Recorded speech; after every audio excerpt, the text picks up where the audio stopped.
Europe 1 Matin. Bonjour Laurent Nunez. Bonjour. Bienvenue à la grande interview sur CNews et Europe 1. C'est un contexte tragique. Vous êtes le préfet de police de Paris. On va parler de manière aussi clinique de la situation. Mais tout d'abord, c'est l'émotion qui nous submerge. Le choc est immense après le meurtre de la surveillante scolaire Mélanie, poignardée par un adolescent dans un collège de Haute-Marne. Avant de parler, monsieur le préfet, des premières propositions face à ce drame et du sursaut, quand on voit cette épidémie, ce fléau d'attaque au couteau, en quoi la France n'est pas un coupe-gorge aujourd'hui ? Non, le sujet n'est pas là. L'inquiétude, la France n'est pas un coupe-gorge, que les choses soient claires. Donc il y a une délinquance qui continue de baisser. La France n'est pas un coupe-gorge, ce n'est pas des termes qu'on peut employer. En revanche, qu'il y ait une montée en puissance de la violence chez les mineurs, c'est une évidence. C'est une évidence. De plus en plus jeunes, les jeunes ont de plus en plus recours à des violences volontaires, voire à des agressions mortelles, comme on l'a vu malheureusement hier à Nogent. Et ça, c'est un vrai sujet de préoccupation. On va en parler. C'est les plus jeunes. Le discours, la délinquance a baissé, malgré certainement des chiffres qui sont têtus et objectifs. Est-ce qu'il passe aujourd'hui, quand on a de tels drames ? Il y a toujours, vous savez, quand on dit que la délinquance baisse, quand les chiffres sont bons, il vaut mieux qu'ils soient bons qu'ils soient mauvais. Bruno Retailleau a donné son bilan à 6 mois. Les chiffres continuent de baisser. La délinquance baisse, donc dire que la France est un coupe-gorge me paraît très exagéré comme formule. En revanche, le fait que, et il faut s'en inquiéter, chez les mineurs, on a une montée de la violence. Nous, on le voit sur l'agglomération parisienne, dans les affrontements entre bandes, où de plus en plus d'armes blanches sont utilisées. Ces affrontements augmentent légèrement, donc c'est une vraie préoccupation. On le voit effectivement dans des rixes qu'il peut y avoir entre jeunes, où très rapidement, effectivement, des armes blanches sont utilisées. Ça, c'est un vrai sujet. Avec des saisies records, c'est un vrai de couteaux, de machettes, de haches. Quand on parle d'armes blanches, il s'agit de cela. Il s'agit absolument de ça. Vous avez ce qu'on appelle les armes de catégorie D, c'est-à-dire les armes qui sont conçues évidemment pour faire mal, pour tuer, donc les couteaux, les poignards et les dagues. Et puis vous avez aussi les couteaux de cuisine, les tournevis, tous ces autres types d'armes blanches qui sont ce qu'on appelle plutôt des armes par destination, mais qui sont également utilisées comme des armes par les jeunes dans les affrontements entre bandes, dans le règlement de conflits particuliers. Voilà, moi je ne sais pas ce qui s'est passé à Nogent dans le département de la Haute-Marne, évidemment, ce n'est pas sur ma zone de compétence. Évidemment, je partage. Malheureusement, dans votre zone de compétence, vous avez eu des attaques de tous nos concitoyens et nos compatriotes. Vous avez eu des attaques évidemment très emblématiques. Nous parlerons tout à l'heure des mots de la mère d'Elias. Mais monsieur le préfet de police, les premières propositions sur les portiques à l'entrée des écoles, sur l'interdiction des réseaux sociaux ou encore sur l'interdiction de la vente des couteaux aux mineurs. Est-ce que le problème pour vous, vous voyez la situation sur le terrain, c'est le couteau ou c'est celui qui porte le couteau, qui tue, qui plante, qui ôte la vie ? Non, le problème, c'est évidemment celui qui porte le couteau. Je vais être très clair. Vous savez, on pourra prendre toutes les mesures qu'on veut. Et il faut les prendre. Il faut prendre ces mesures. J'y reviendrai puisque vous m'interrogez là-dessus. Il faut prendre ces mesures. Mais le problème à la base, c'est celui qui porte le couteau. C'est-à-dire comment des jeunes peuvent en arriver là. Un gamin de 14 ans, comment est-ce qu'il peut en arriver à utiliser une arme pour tuer une assistante d'éducation ? Bon. Et comment, dans les rixes entre bandes, des jeunes peuvent utiliser des armes pour s'affronter ? Le vrai problème, il est là. Il y a un rappel de l'autorité, il y a besoin d'un choc d'autorité dans ce pays qui ne relève pas, comme le ministre d'État le dit souvent, comme je le dis souvent, qui ne relève pas seulement de la police. Nous sommes un petit peu l'aval, le dernier rempart, ceux qui sont là un petit peu pour parer les coups, mais en amont, il est évident qu'il y a beaucoup de choses à revoir dans l'éducation, l'éducation, l'autorité, sans les doute parents, l'instruction civique, l'autorité parentale. Vous dites, oui. Il y a énormément de choses à faire. Maintenant, les mesures qui ont été annoncées et qui sont directement issues d'un rapport qui a été produit au Premier ministre, qui a été écrit par Naïm Mamouchou et un préfet, François Ravier, ce sont aussi des mesures importantes. C'est-à-dire qu'aujourd'hui, au moment où on se parle, la vente des armes de catégorie D, c'est-à-dire les dagues, les poignards, les vraies armes sont interdites aux mineurs, mais pas le reste. On peut acheter des armes blanches quand on est mineur. Ou s'en procurer dans la cuisine familiale. Et ça, on ne peut pas interdire l'accès à la cuisine familiale. Quand vous interdisez la vente des armes blanches aux mineurs, vous donnez déjà un signal fort. On donne un signal très fort. Et donc c'est une mesure évidemment qui est extrêmement importante et nous, en tout cas, nous l'attendons. Est-ce qu'il y a un signal encore plus fort à donner ? Vous avez parlé à raison, c'est objectif ce que vous avez dit, c'est un gamin de 14 ans. Quand on écoute ce qu'a dit par exemple la mère d'Elias, qui a été poignardée par 2 individus mineurs, elle dit qu'il devrait être jugé compte tenu de la gravité des faits comme un majeur. Ce matin sur CNews, le cousin germain de Mélanie, Steven, a eu des mots très forts à la hauteur, si je puis dire, de la gravité des faits. Est-ce qu'il faut écouter ce qu'il dit ? C'est-à-dire, un mineur aujourd'hui, monsieur le préfet, est-ce que c'est comme le mineur à l'époque de l'ordonnance de 45 ? Évidemment non. Là, c'est un propos très personnel que je tiendrai.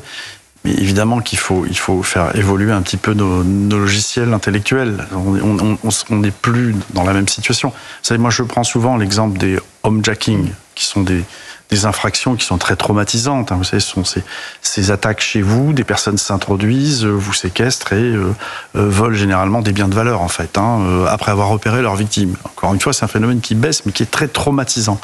Souvent les auteurs, ce sont des jeunes gens, souvent, qui vont être 4, 5, avec un commanditaire, et vous avez toujours 2 mineurs, et généralement 2 majeurs.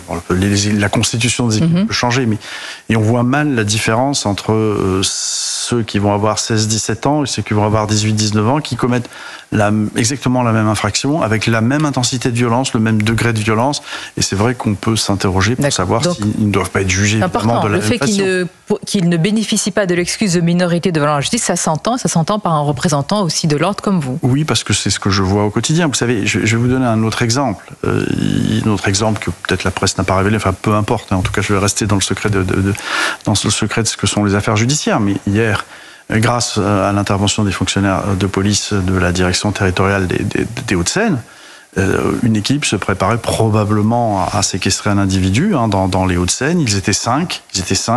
Il y en avait 2 qui avaient 15 et 16 ans. Voilà. Donc, et qui s'apprêtaient manifestement à commettre un fait extrêmement grave. Et donc, effectivement, on peut se demander si, pour ces jeunes gens, il ne faut pas apporter des réponses qui soient en fait très proches de celles des majeurs. En tout cas, que la réponse judiciaire soit immédiate. Et on l'a vu évidemment avec les meurtriers avec le meurtrier et son complice du jeune Elias, connu pour des faits précédents, sous contrôle judiciaire, et il ne devait comparaître devant la justice au moment où on se parle, au mois de juin. Bien sûr, et il est dit plus jamais ça. Est-ce que si, j'allais dire, pour la décence par rapport à la dignité des familles, il faut dire que ce sont des échecs. On n'a pas réussi à vous protéger, on n'a pas réussi à protéger les enfants, on n'a pas réussi à protéger Mélanie. Mais bien sûr, mais c'est comme ça évidemment que les familles le vivent, et je le comprends parfaitement. Vous savez, la détresse de la mère d'Elias, on la comprend. Elle a été reçue par mes enquêteurs. Je parlais d'un discours au sommet de l'État. Oui, mais on la comprend, mais je crois que c'est très compris aussi au sommet de l'État. Mais au bout d'un moment, on ne peut pas... Au sommet de l'État, on parle de faits divers, monsieur le préfet. Je suis dans la même barque que l'autorité judiciaire. On applique les textes tels qu'ils sont.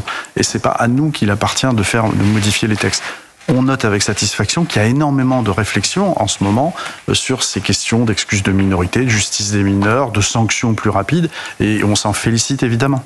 Alors dans l'actualité, Laurent Nunez, on poursuit d'abord notre entretien sur CNews et Europe 1. Vous avez été auditionné hier par la commission des lois suite aux violences et aux scènes d'émeutes intervenues après la victoire du PSG. Je voudrais qu'on en parle longuement parce que vous vous êtes, j'allais dire justifié, non ce n'est pas le mot, en tout cas vous avez présenté les choses de manière clinique et les mots ont leur importance, mais tout d'abord, cette nuit-là, est-ce que tout ce qui s'est passé a été dit selon vous? Ce matin, l'un des journalistes qui sont intervenus dans la matinale de CNews, Amaury Bucco, a parlé d'autre chose par rapport aux scènes qu'on a vues, a parlé d'individus qui se sont introduits dans des immeubles.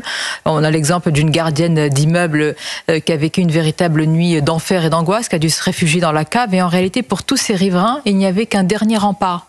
C'est la porte de leur appartement, même pas la porte cochère de l'immeuble. Parfois, la porte de l'appartement, il n'y avait plus les forces de l'ordre. Comment vous appelez cela? Alors, d'abord, deux choses par rapport à ce que vous venez de dire. Si vous m'avez bien écouté, j'ai pas nié ce phénomène. Ce que j'ai expliqué hier, c'est qu'on a eu 3 théâtres, en fait. Il y a eu tout ce qui s'est passé autour du Parc des Princes, où il y avait un dispositif policier, avec des casseurs, des pilleurs, des individus qui venaient pour s'en prendre aux forces de l'ordre, qui venaient absolument pas pour faire la fête et célébrer la victoire du Paris Saint-Germain. D'ailleurs, souvent, ils étaient là avant, ils n'ont même pas regardé le match. On les a eus au Parc des Princes, autour du Parc des Princes. On les a eus aussi, évidemment, sur les champs, mais comme traditionnellement, après une victoire d'un club de football, on a un rassemblement sur les champs, donc on avait évidemment ces 2 théâtres, les champs qui ont été aussi tenus. On avait énormément d'effectifs sur les champs. Alors évidemment, vous avez des images qui passent en boucle sur CNews, sur BFM, sur les réseaux sociaux, où on voit des policiers qui viennent impacter des groupes de jeunes casseurs, des groupes de jeunes pilleurs pour les empêcher de commettre des dégradations. C'est ce qui s'est passé sur les champs. Il y a eu des interventions systématiques. Alors évidemment, ça donne des images un peu impressionnantes. Mais moi qui les regarde avec un œil de technicien, de professionnel et de patron, qui a demandé de l'impact et du contact, je les regarde avec satisfaction. On intervient et on disperse des groupes de casseurs. Qu'est-ce que vous voulez qu'on fasse d'autre? Le mot satisfaction peut être choquant, Laurent Nunez. Non, mais dans l'action de la police. Dans l'action de la police, ce que j'ai demandé, c'était les instructions du ministre d'État, c'est qu'il y ait des interventions, des interpellations. C'est ce qui a été fait sur les champs, où malheureusement, il y a eu un commerce qui a été pillé en 3 minutes. Ensuite, les forces de l'ordre sont intervenues dans un contexte qui était très compliqué. très compliqué, puisque pendant qu'ils s'occupaient des 30 interpellés à l'intérieur du magasin, d'autres casseurs les attaquaient depuis l'extérieur. Ah, mais le travail des forces de l'ordre a été évidemment, et on le salue quotidiennement. Certes. Mais quand ils sont pas là. Ce travail-là, quand il est filmé, quand on voit des forces en mobilité, comme on leur demande, quand on voit des forces interpellées, il est parfois présenté sur les réseaux sociaux et sur certaines chaînes d'information, mais je respecte comme étant un chaos sécuritaire. Non, ce sont des forces de police qui travaillent et qui interpellent. Comment vous qualifiez en un mot ce qui s'est passé? Vous avez souvent dit pas un échec, pas une réussite. Ce sont des violences urbaines. Nous avions un dispositif costaud qui les a contenues et on a évité des pillages et des dégradations bien pire. Donc, ça, il faut le dire. Quand on a vu ces violences hybridées, y compris à l'égard des forces de l'ordre, c'est contenu, c'est maîtrisé. Mais les violences hybridées, mais elles ont une réponse systématique.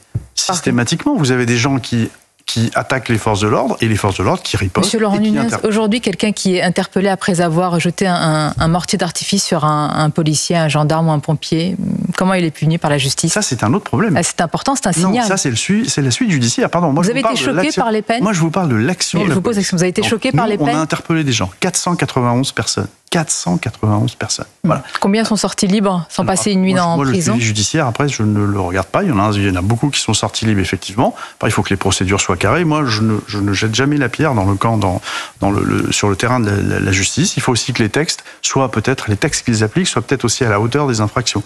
Et c'est ce qui a été proposé, ce qui est en débat, savoir qu'on sanctionne beaucoup plus sévèrement les agressions contre, par exemple, les personnes dépositaires de l'autorité. J'entends, mais à l'heure actuelle... J'en viens à votre question, parce que je ne vais pas éluder votre question.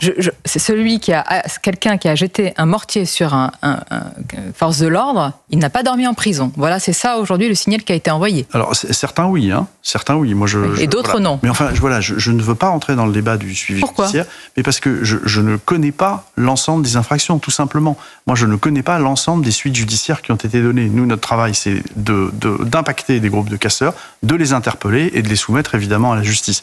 Donc je me garderai bien de tout commentaire à ce sujet. Encore une fois, je constate quand même que les textes qui permettent de réprimer, de sanctionner ce type d'infraction, sans doute ne prévoient pas des sanctions qui soient à la hauteur. Alors, sur ce que vous citez, on a eu un troisième théâtre où on n'a pas eu de groupe constitué de casseurs en masse, comme c'était le cas sur les Champs-Élysées, comme ça a pu être le cas autour du Parc des Princes.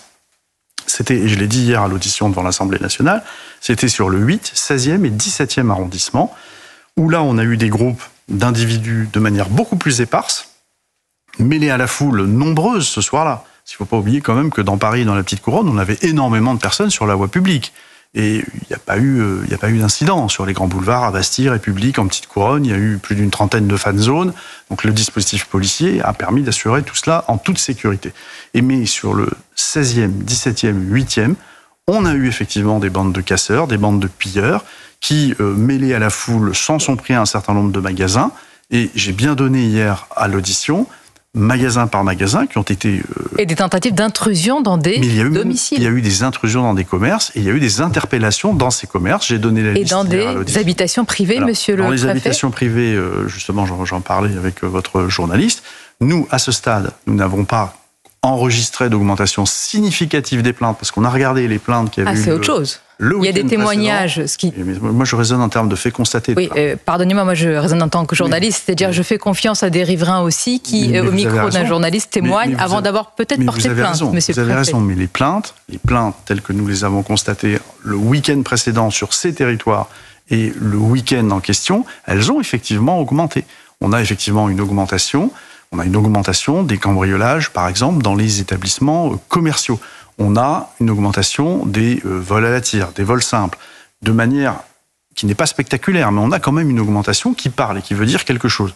Sur les intrusions dans les immeubles d'habitation, je regarderai ça évidemment avec précision, mais ça a été un secteur, effectivement, où des groupes épars ont tenté de commettre des dégradations, et c'est là où nous avons... Alors, juste, non, mais attendez, laissez-moi quand même répondre. Vous voyez bien que je vous laisse, monsieur le préfet.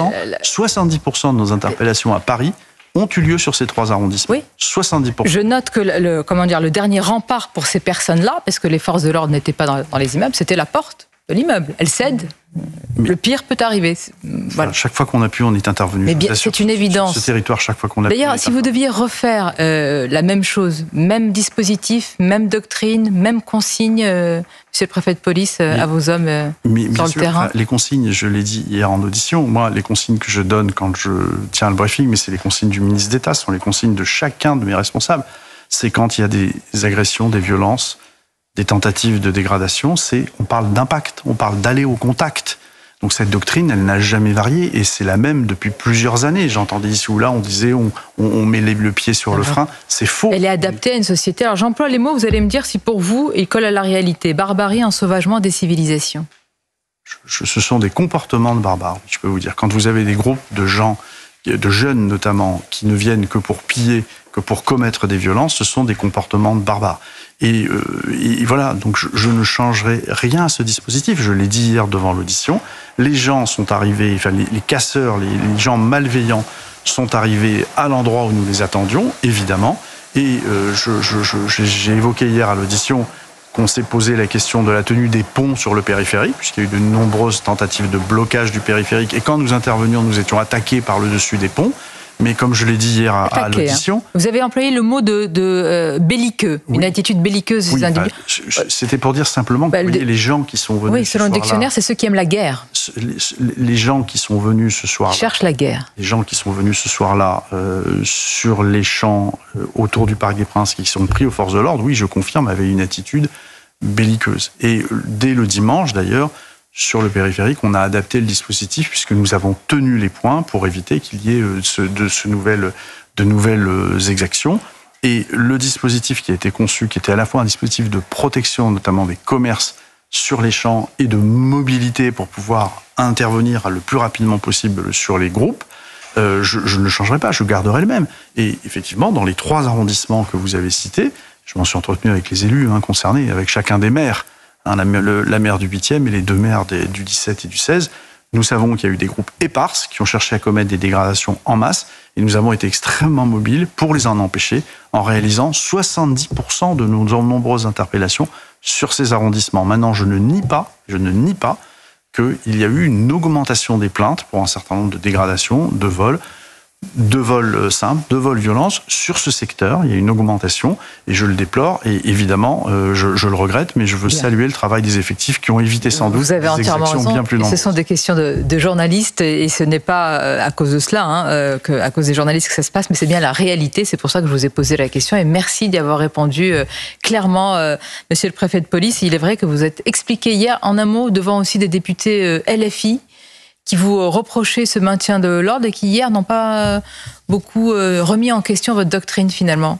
Non, mais enfin, moi je suis un préfet de la République, je parle avec tous les élus, et j'ai souvent l'occasion de leur expliquer la façon dont on travaille, et je pense les avoir convaincus, enfin j'espère. Je ne suis pas convaincu de les avoir convaincus, mais voilà, il a pu être dit que nous avions, notamment sur les champs, fait un usage de la force sur une foule pacifique. Je crois que personne ne croit cela, personne ne croit cela. Et j'espère avoir démontré hier soir que ça n'était pas le cas et que la riposte a toujours été proportionnée. Il n'y a aucun blessé parmi les graves. Parmi les assaillants. Oui. Et donc voilà, nous sommes intervenus que quand il y avait des dégradations. Gravement blessé. Merci Laurent Nunez et bonne journée à vous. Merci.